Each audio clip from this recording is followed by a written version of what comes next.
The last 10 years, I feel like we see this movement rising and leading up to this great moment. 2020 and beyond. The 2010s. You can't say the 20s, 30s anymore because that's the 19th. The 2010s. You have to say the 2010s. It's the 2010 to 2020, the people's decade. You need this show. You need this show. I'm so excited about this show.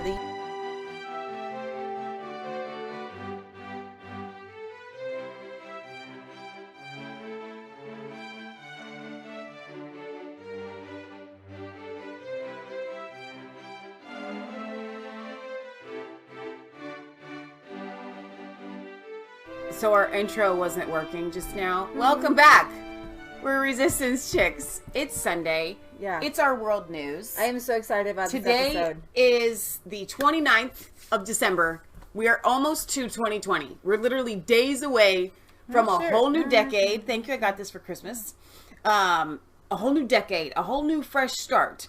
But looking back on the last decade, the last 10 years, I feel like we see this movement rising and leading up to this great moment. And so today we're gonna kind of review a lot of that and to get you guys excited about 2020 and beyond. Yeah. 2020 and beyond. That's what I want to kind of talk about. Really, when you look at the I want to say the 1990s.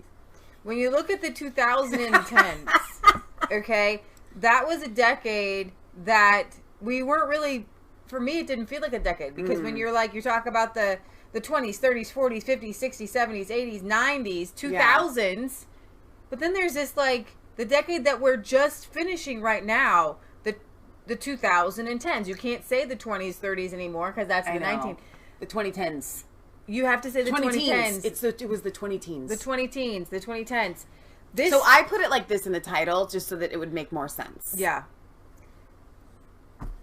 2010 to 2020, the people's decade. You didn't put in EU, Europe, or UK? Okay, first of all, there's only so much room and you gave me three different titles. But that was what I wanted you to put in the description, but that's okay. I can change it after the show unless you want it right now. She texts me what she wants the pictures to look like and the title. And she's like, I got this working title that's... No, it works. It works for me. I can change it after the show. Put in the description. Put all the countries. Hong Kong, Freedom Movement, Can Yellow I do Vest. it after the fact? No, now! Oh my God. People can come and find us.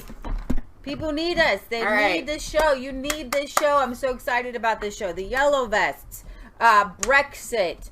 Trump connected to all this because we're connected to you because our president is traveling all over the world. You've got, for better or for worse, people are saying, oh, Boris Johnson's a lot like Trump, or Modi is a lot like Trump, or Salvini's a lot like Trump.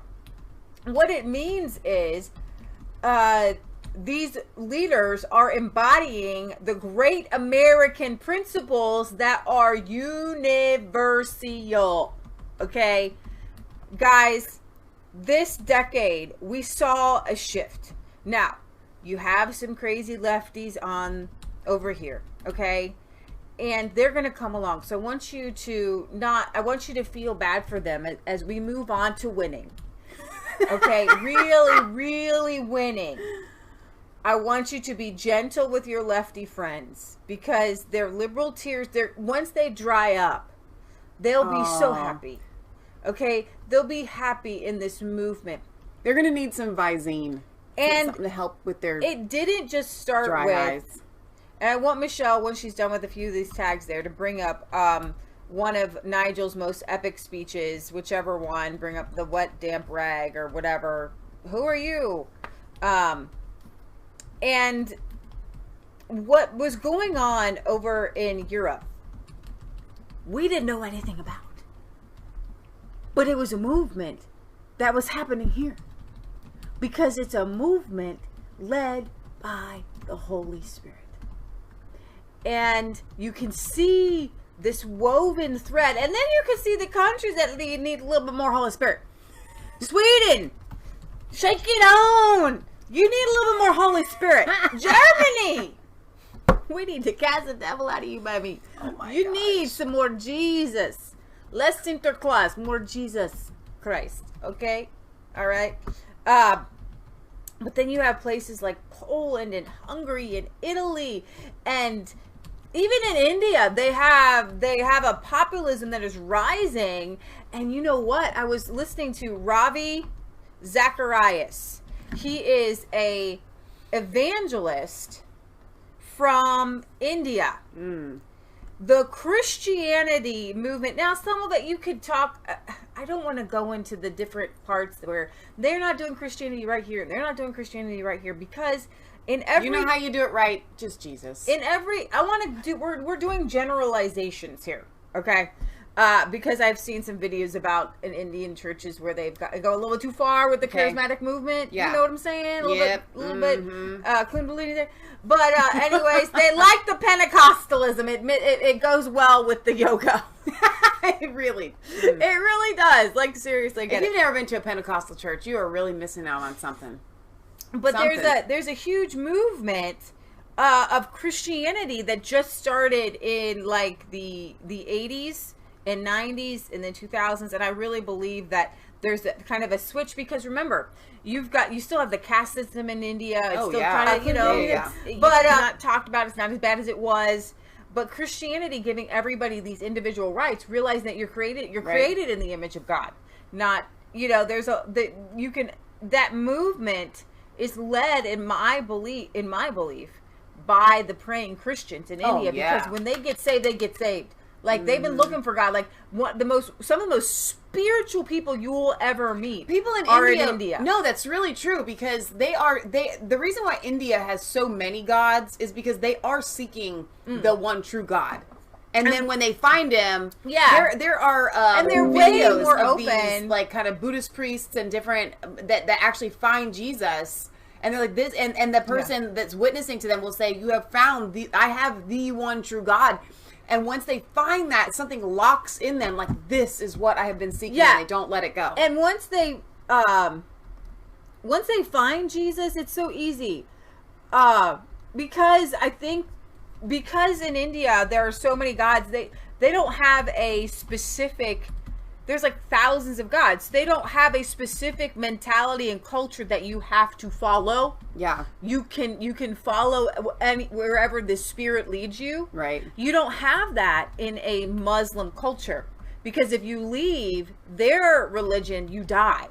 But if you become a Christian in India, you may, people might look at you a little bit funny, but they are so open to spirituality. It's no Ravi. I'm sorry, I said Yavi.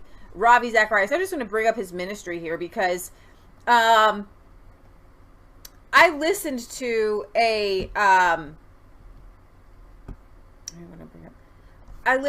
Ravi Zacharias on YouTube this week, and I'm actually happy that I did, because it fits in beautifully with our worldwide show, because I want to kind of take a lot of different regions here, and I want to talk about, and I guess I'm going to start with India here. And why is this important? Because we part of this worldwide freedom movement is India electing a very kind of like Prime Minister Modi. Now, he has really put the kibosh on, radical Islamism, especially in the border there. Well, India is a very peaceful place, and they're very peaceful people, and so they can't have any of that. Like, that's just not okay. So Ravi Zacharias here, I want to just bring up maybe Islamism, maybe just a little bit, so you can recognize he is. I'm going to tell you his testimony, because I was listening to Eric Metaxas, and if you guys don't know Eric Metaxas, you guys you are missing out. So if you want to watch some really cool interviews, I'm going to bring up this. He has a little show on. He's really funny. Oh, just dead funny. I wish I could. Metaxas. How do I find this? Come on. There we go. Metaxas. Texas. Eric Metaxas interviews a bunch of cool people. And he was on Tucker Carlson, actually. A little clip the day after I watched a bunch of his interviews, and one with Ravi Zacharias. And I want to do that. I'm going to bring this up just because it and we're going to India, so I wanted to kind of bring this up. Existential reality. I'm going to bring this up. Several. No, because Ravi Zacharias never touches down long enough in the United States where you can capture him on film.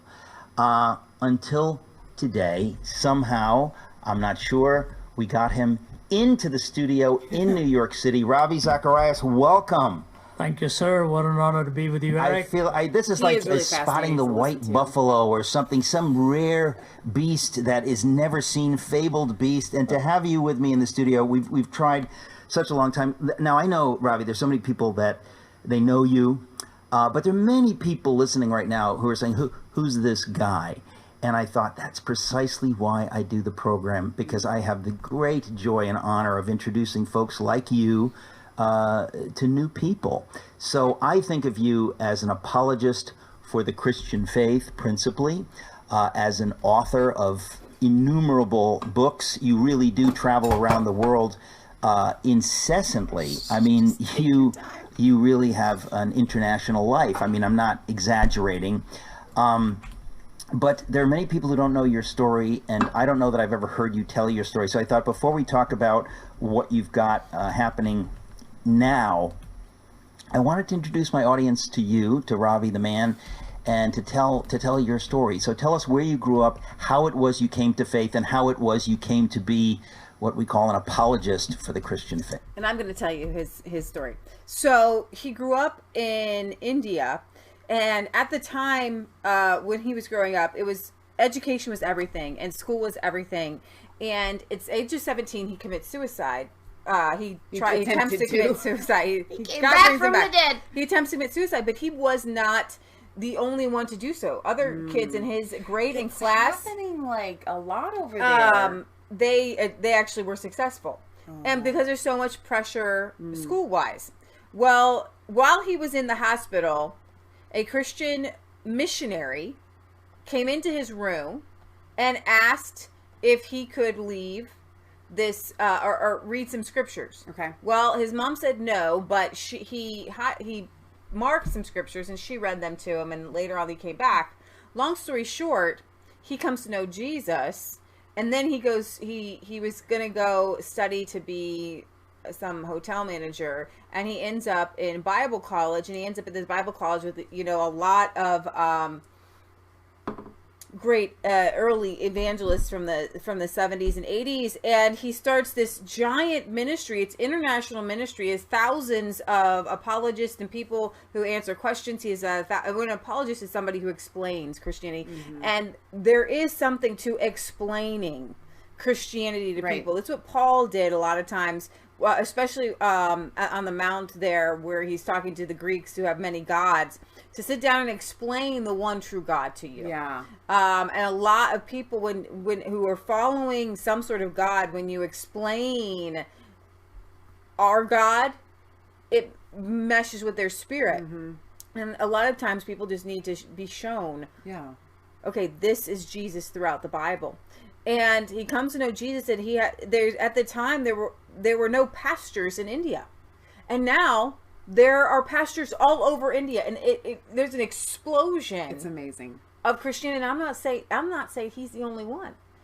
He was one that was called, and now he has an evangelistic ministry all over the world. And I want to make sure that when I discuss what's going on in India or Poland, whenever you see freedom or righteousness or holiness, you're going to see Jesus. Okay? And where does that come from? It comes from just individuals like you and me in whatever square we are in, presenting the gospel. Right. Okay? So I'm just going to play a little bit of you look so you at can the realize. story of Jesus' encounter with Pilate in John 18. Pilate asks him the most important question he could have ever asked. He said, "What is truth?" and walked away. Imagine that. Imagine that. Standing in front of him who claimed to be the way, the truth, and the life. And Jesus had said to him, "They that are on the side of truth, listen to me." And so to you this afternoon, I want to present a message within the time that I have allocated here. And the message is, why do I believe Jesus Christ to be the way, the truth, and the life? I have written a lot on the subject. I've written a book on this called Jesus Among Other Gods. I've written one called Why Jesus. None of that material am I bringing to you here today. I'm just taking some existentially relevant ideas that I hope will form the impetus within your life. And so what Ravi has an anointing to do is to make Jesus make sense. Yeah. It's not, it's about faith, but faith starts with a concrete belief in something, right?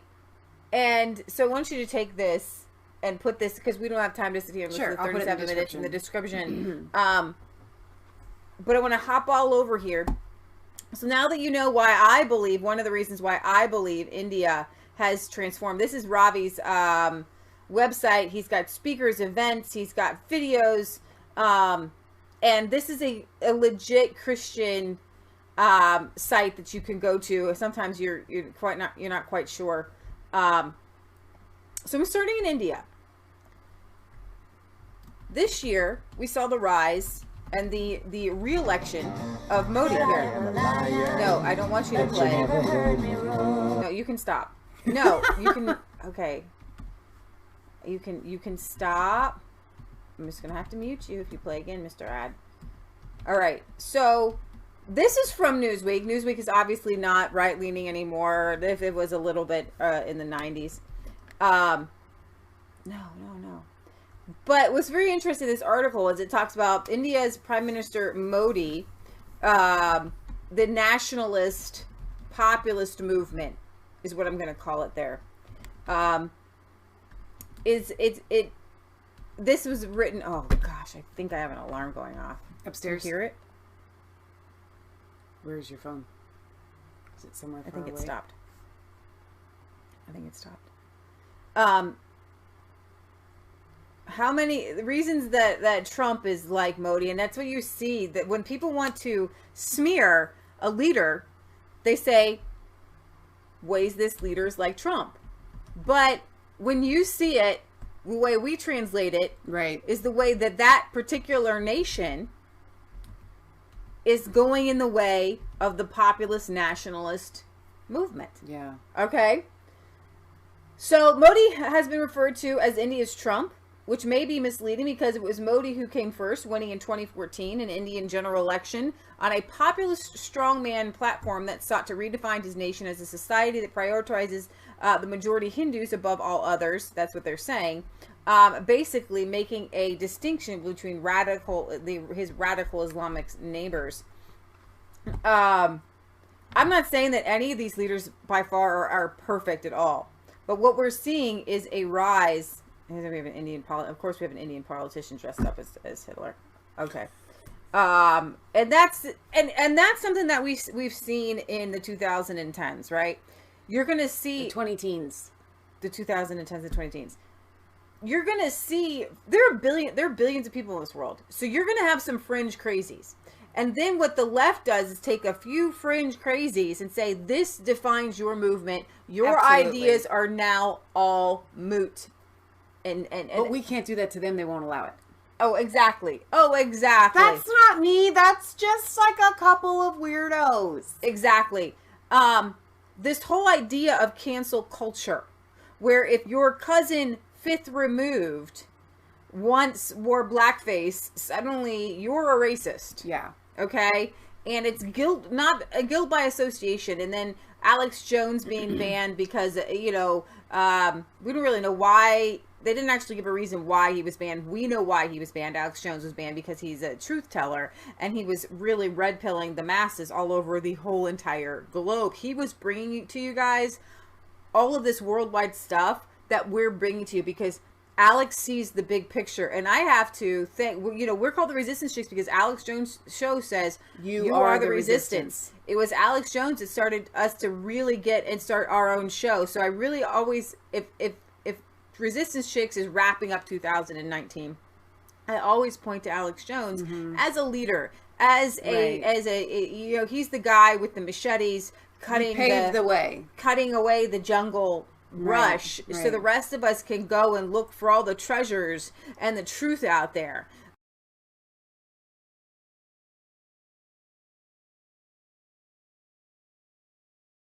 There are a lot of people on the front lines, and if you guys come back, I think hopefully Uncle Jack has a little surgery.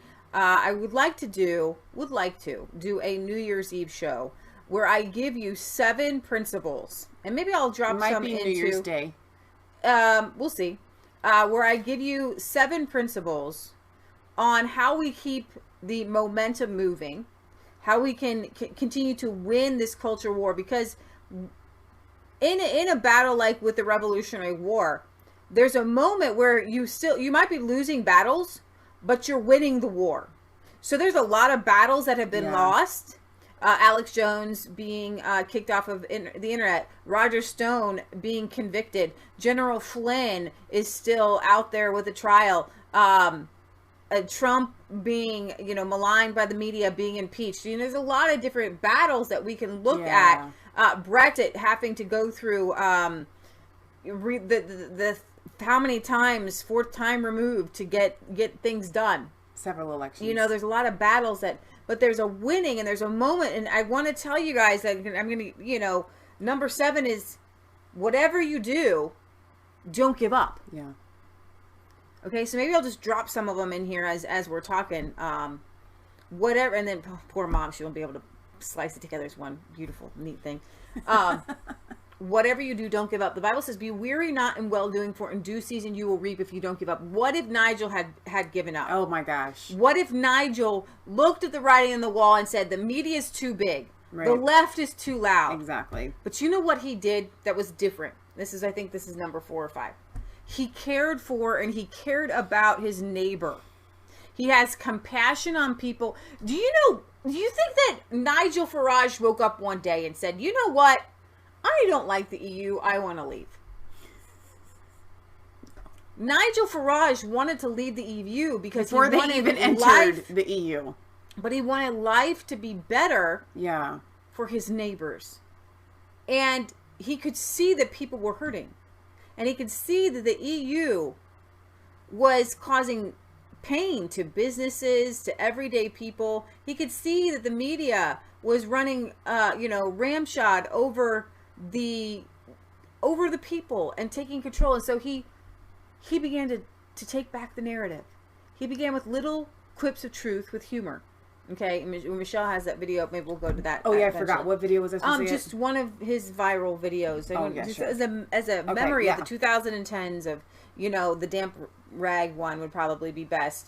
But Modi is getting things done. His big thing that's like Trump is he is not allowing in undocumented migrants. Okay, he's got his borders, his nationalism. This is a stupid article about him, by the way. But Prime Minister Modi and the rise of populism in India is a huge win there for you could call it the Far East. Okay. Then we'll move on kind of maybe clockwise, and we're going to move to Hong Kong. And that is a place where we have really been, kind of hammering and highlighting for the past, 2 months, 3 months or whatever. And so I'm going to bring up, let's see, where am I? All right. Right now, a lot of these movements seem to be spawned by a thing, one little thing. In Hong Kong, it seemed rather innocuous. It seemed sublime. It was a little law that wanted to extradite Hong Kongers who China might seem to be, it's criminal. Right. And then when they took that off the bill, they're still protesting. But why? Why? Why are there still mass protests? Because Hong Kongers know the truth about China. Hong Kongers know that China is a horrible, awful communist regime. And what we saw in the past 3 years, I would say, definitely only in the past 3 years, 16, 17, 18, and 19, is the mask of evil is taken off. And one of the best things about a movie, in my opinion, is when you can tell the good guy from the bad guy. Yeah. Okay? I know a lot of people, especially liberals, like to say there's no real good guys and there's no real bad guys. But there are sometimes good guys and bad guys, and there most definitely is right, and there most definitely is wrong. And I don't have my towel. Oh, I could stand on one of those cushions. A couple of those cushions. I need to be. Michelle likes me to be taller so that I don't look so short next to her. And what the Chinese, those are gonna be perfect. 3 might work. With the Hong Kongers have, see, these are here. I'm gonna get real tall on you in a second. Not real tall. I'll probably squish them down. I've just squished them. They're kind of like bouncy. What the Hong Kongers did, their spirits rose up and they said, "This is our moment. This is our time. The world is on us. We can't let go." Okay, so Hong Kong is fighting Chinese communist rule. That's what they're doing. So if you can see it behind me. Do you want me to pull it up? I have muted this. Let's see if they. Yeah. Is it on Facebook? No, I mean, on YouTube. I didn't tweet it out, so you're not going to find it. It's not even on YouTube, and now it's gone. I was playing my video. I love when this happens. I love when this happens. Here it is. PragerU. That was a while ago. Here we go. I'm going to retweet it so you can bring it out for him. Okay. Turn my volume back on here. All right. So Barry's getting me the best speech because I looked and I can't find a really good one. The damp rag one's only like a minute long. And I know it was longer than that when we covered it the first time. Okay, Barry's awesome. I have a lot of links from Barry this year. Here it is. Okay. All right. So China, we have been really covering China a little bit more. It's my one of the things that I'm really You mean to pause it? Yeah. One of the things that I'm really kind of excited about is going after China, because they have been going after us and people and their own people for years and years and years. And so when the Hong Kongers decided to go after China, I'm all about it. Okay? All right, so go ahead. Wow! Whoa, that's really loud. You can make it big.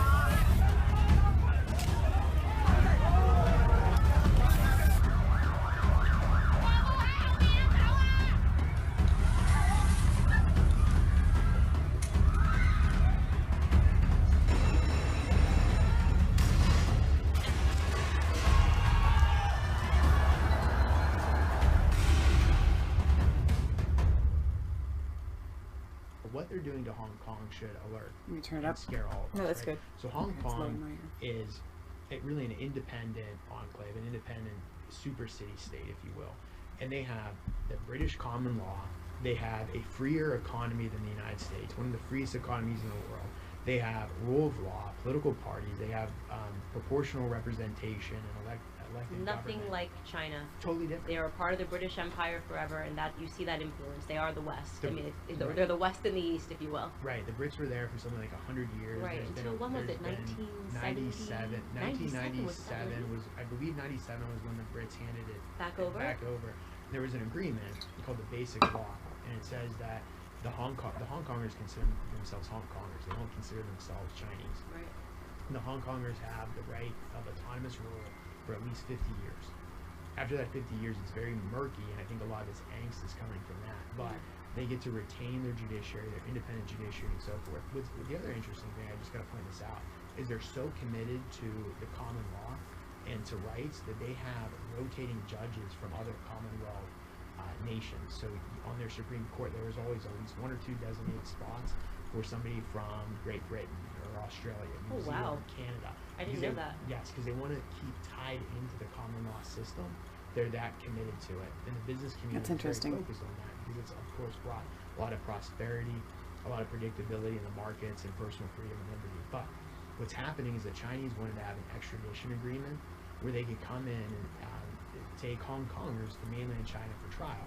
Well, the Hong Kongers don't want that because they want the rights. They want to know what they're charged with. They want to know that they're going to have a fair trial. There's none of that in mainland China. It would also harm business. I mean, people that are going to Hong Kong for business and then risking being extradited to China for something, I mean, it impacts them in a variety of different ways. Absolutely. It would hurt their economy, but it would also chill their ability to speak out. Because as soon as you had something that was critical of mainland China, then they're being extradited to mainland China, and they probably will not be heard from again. So the Hong Kongers knew that would be the first step towards totally decapitating freedom in Hong Kong. So they protested, and started with the umbrella protest. They were called the umbrella protest because they used umbrellas to block tear gas and whatnot from the authorities there. But then it's morphed into something else. And even though the extradition has been taken off the table by Carrie Lam, who's the chief executive there, that would basically be like a governor, a mayor in their system, and she's elected by their council, by their legislative body. She's not popularly elected. Even though extradition is off the table, the Hong Kongers still want other reforms. They want to be able to elect the chief executive, not from the council, but through the people, right? And that would probably get something that's much more pro Hong Kong independence, and I can talk about that. So there's other reforms out there that the Hong Kongers want to bolster themselves against mainland China. Right, and the extradition thing, I mean, it was taken off the table for now, by the way. This wasn't like we're never going to come back to this. This was sort of you guys are acting up right now, so we're going to table this discussion for later. And I think that maybe it is that 50-year rundown that's got them feeling a lot of angst about it. The Chinese can wait out the Hong Kongers, and they can wait us out. We got to remember what's going on in the whole context of China right now. They're in a fierce trade war with the United States. Right. So by taking pressure off the Hong Kong situation, it gives them more ability to focus on the trade war against us. So don't think that these two things are independent. Once this trade war is either won or lost, and the Chinese can refocus on Hong Kong, they're going to do it. Because they want a truly unified China from their viewpoint. That means Hong Kong, within mainland China, get rid of the one country, two systems, which is basically the basic law. They also want Taiwan back. And they're marching toward that to have a totally what they view as a reunified China. Wow. All right. So you guys can share your thoughts about Hong Kong in the in the comment section. There's such a similarity to the Yellow Vest movement in France, but on a different level, because. And we're going to get to the Yellow Vest in France. We're going to kind of make our way around the globe if we can. Going next to Australia. We're kind of... we should have a... Wouldn't it be great if we had like a map? I think I want to get a world map here. So, so we can show you guys this movement is global. I'm so excited to... we've got this populist movement here. That's America, by the way, whoever categorized that as the world map. They just showed a big, giant map of America. Why can't I just get a picture? I just want the picture High resolution, go up at the top. Where? Left. I just want the picture of the world. No, that's for sale. Okay. You're clicking on ones with price tags. There you go. Okay. Just want a picture. There you are. I just want a picture. If you guys can even see the globe. There. It's actually not so bad. It's not so bad. Okay. So, we're seeing... We went to India, and there's a huge movement here in India. Like, I'm going to call it the Christians praying. Now, that's my interpretation. But it's a nationalist movement. It's a conservative movement. Modi is kind of aligning himself with Trump there. Then we have, in the small area of Hong Kong, affecting, that is, watch China in 2020. Because this is a huge, massive land. And those people are counting on the Hong Kongers to get them free. Wow. Okay? You're going to see some dominoes topple because the Hong Kongers are out there toppling the giant, the most powerful communist regime in the world. But I'm telling you something. Nobody thought... Go up here. Nobody thought that Russia would stop being communist, but now Putin is a daggum Christian, spreading Christian principles. I know it's the Orthodox Church, but it's a far cry from communist atheism. Yeah. Okay, they are embracing Christianity like nobody's business. And I want you to envision something with me. Okay. I want you to envision a leader and leaders in China who embrace Christianity. Wow. Okay. Well, and it's easier to imagine in Russia because they were Christian. Mm-hmm. Right. But it'll be a different kind of Christianity because the Christianity in China is led by evangelical witnesses and underground churches. Right. Okay. And that was actually how Russia was started. Mom's gonna calm me down. So we see this movement here, and I really believe that China is the next thing to watch. And so when we're talking about economies and we're talking about different things like that, I want you to start praying for them. Part of my 7 steps here, you can tell in the spirit realm, because there is a force and there are people who have their number one step is to remember those who have gone before you. Wow. And their witness before you, who laid a foundation. And the reason why I want to do a whole show on it is because Michelle has a video to share with you on our pilgrims with Kirk Cameron in the monument. And I want you to remember and think about worldwide people whose lives may have ended prematurely, but we know them now. Or maybe they didn't end prematurely, but they were persecuted. We know their name today. Their reach, their ministry, their calling. Or whatever they've done. Whether it's Galileo, Christian, by the way. Copernicus, Christian, by the way. Michelangelo in the Sistine Chapel. Martin Luther. Joan of Arc. The 12 disciples. Constantine. John Locke. William Wilberforce. Oh, yeah. These names, they're people just like you and me. But what they did is through God, they helped lay a foundation for justice and freedom and righteousness for people. So you can look to them and say, what did they do? And I want you to know that if you live that life, no matter how short of a life you live, a life of prayer and following God's will, then your name too will go down in history, and you can sow seeds. And since the 1980s, when I was born and I was a Christian and I heard about the persecuted Christians in China, I've been praying for them. And there are many Christians who were put in jail, and they prayed and they prayed and they prayed. And I believe that there's enough of a foundation here throughout China. There's enough Bible. I mean, like, all of our Bibles come printed from China. Pretty much, right? There's enough of the Word of God that gets out to people that there's a foundation there. Okay? We grew up watching the China Cry. Yeah, exactly.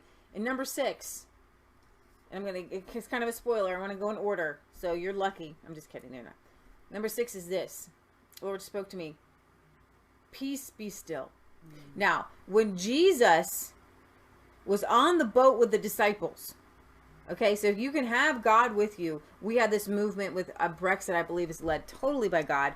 There are men who've gone before you. I mean, Margaret Thatcher, who was a devout Christian. You've got many people throughout history, in Great Britain's history, who were devout Christians, who love God, who prayed for you today before they died.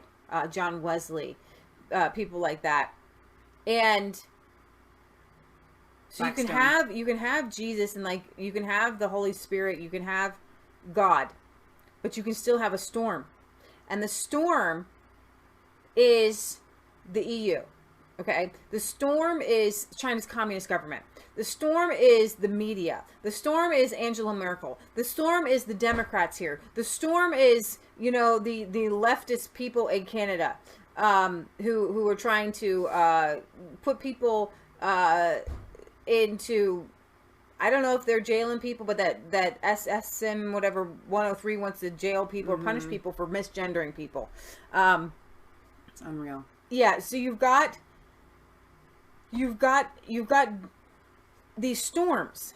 And so what I want you to do is, if you're a Christian and if you're leaning towards it and you believe in God and you pray at all, I want you, when you think about China, when you think about and this is what Nigel Farage does, and he doesn't even know he's doing it. What his humor says to the EU, what his humor has said to all these naysayers is peace be still. Peace be still. Yeah. Peace be still. And a lot of people like to have peace by just ignoring situations. That's not the peace I'm talking about. I'm not talking about peace where you're just sitting out there and the birds are chirping. That's not the peace I'm talking about, because that's not the peace that Jesus said when he was on the water. Peace be still. That peace is the peace it's a weapon. You talk about the armor of God. You have the breastplate of righteousness, a defensive weapon. The shoes that are shod with the gospel of peace, and the gospel, use this gospel for protection. Okay, so the gospel of peace will give you protection. And what I want, if I could get a message to the Hong Kongers today, when the Chinese government comes at you, because it's the Chinese government, not the Hong Kong government coming after you, I want you to say, in the name of Jesus, peace be still. When you're thinking about the EU, when you're thinking about forces that are too big, say peace be still. And I want you to, because many of you are from all around the world, and you are having, to the media, to this, to that, you are suffering to different degrees. Hong Kongers are suffering to a greater degree. They need more peace quickly. But I want you to start in your daily life, okay? In these 7 steps, remember the people that have gone before you and what they've done, and know that what you do can be remembered. Know that you can sow seeds for future generations, okay? That's what the Pilgrim forefathers did. The second thing I want you to do is, when you're in a situation and God calls you out, like the Hong Kongers, into the streets, or Nigel Farage to get the country out of the EU, or people to elect Donald Trump, and you get out there and you're having a good time. Like we started our show in 2017, and it was so exciting, and Jesus called us out of the boat, and we are walking on water, and it's so exciting. And then all of a sudden YouTube it starts to shadow ban you, and then you get these copyright strikes, and then your videos get taken down, and then you're totally demonetized. And it's not just us. This is an example. It's everybody in this moment that Jesus, and you go from every video getting at least 5,000 views to every video. Don't say it. Stop it. Please don't say the number. I think that's demonic. Don't say numbers. I don't want to hear it. It doesn't matter. Don't look at the numbers. Don't look at them. Okay? Don't look at the water. Look at Jesus. Of God. That's what I'm trying to say. I know. You just said you listed all these examples. I was adding one. Well, I didn't want you to say, but look, and we're sinking. But we're not, because now we're spreading on BitChute, on JoshWhoTV, on all these other platforms. Okay, you can't just look at the numbers that we see on YouTube. We have risen up, and people have risen to the occasion. You got Mike Adams' platform. We're approaching everywhere. 2 million. 3 million. 3 million. We're approaching 3 million views on our Masfaith3 channel alone. Don't tell me people aren't seeing us. We've got people seeing us on Isaiah 58 Ministries. We've got people seeing us on Facebook. People, I can go to a Trump rally and people know who I am. And I'm not saying that because I'm anything. Right. I'm saying that throughout the censorship, the message is getting out there. So I don't want you to give up. Exactly. Okay, and your message, Jesus, save me. When Jesus calls you out on the water and you start to sink, and your foot you're experiencing, Jesus is going to call you. If you start following Jesus, he's going to start calling you out. When you're going for the Brexit thing, when you are posting, when you're watching our videos and you're posting things about, oh, there's only 2 genders, you're stepping out of the boat. Okay? Yeah. And then all of a sudden, I know that I would almost say 9 out of 10 of you who post things, or a good majority of you, message me and say, my Facebook was taken down, I was timed out, I was censored, blah, blah, blah, blah, blah. And you step out. Now, the curse words don't count. Just don't cuss, okay? You know better. But to say the message itself, okay? And then you're like, well, wait a minute. Maybe I should say this. We've got, a dear friend of ours who operates a page on Facebook, whose page has been taken down multiple times for just memes. Trump memes, okay? Because somebody found out that it was a horrible page. And, whatever. So when you're in that situation, Don't back down. Don't just sink, because Jesus called you out. You reach out, you look that he's right there, and you say, Jesus, save me. Jesus, save me. Okay, we're going to move on to some more. Let me show them real quick, because I did pull this up for the screen share. So when we log on to our YouTube channel, I don't think you guys see this on our channel, but this number right here, I don't have my mouse cursor, but so Masfaith3, look to the right there. It's 2,972,784 views. Those are the ones that they haven't even censored. Okay, because we know we've had views that that are not counted here. Okay, right. So we are literally less than 28,000 views away from 3 million, and that's really exciting. No, that's so exciting. And so the other day, Patriot Galler had asked me to say once again, thank you to you guys who support us, who encourage us, who just watch the show to take in this information that is actually a I don't want to say a weapon, because I don't want to get taken off of YouTube, but it's a weapon that you can use against the evil of this world. This knowledge is power. And so that's how you guys. God loves you. God bless. Remember, it's not just a conspiracy theory. If it's the truth. We'll see you back later. We do such worldwide news. It will be New Year's in somewhere. Yeah, we'll just bring it in like on the hour, whatever hour that is. So. Happy New Year! Happy New Year coming. Poland. Say prayer for our Uncle Jack, who is having a heart surgery on Monday. Just a little. I call it the rotor-rooter. It's a rotor blader or something like that. They're going to put a couple stents in. So we love you guys, and we'll see you later this week. And if not on New Year's Eve, probably New Year's Day, but for sure on Friday at 6 p.m. and next Sunday at 1 p.m. Eastern Standard Time. Woo woo! God bless, guys.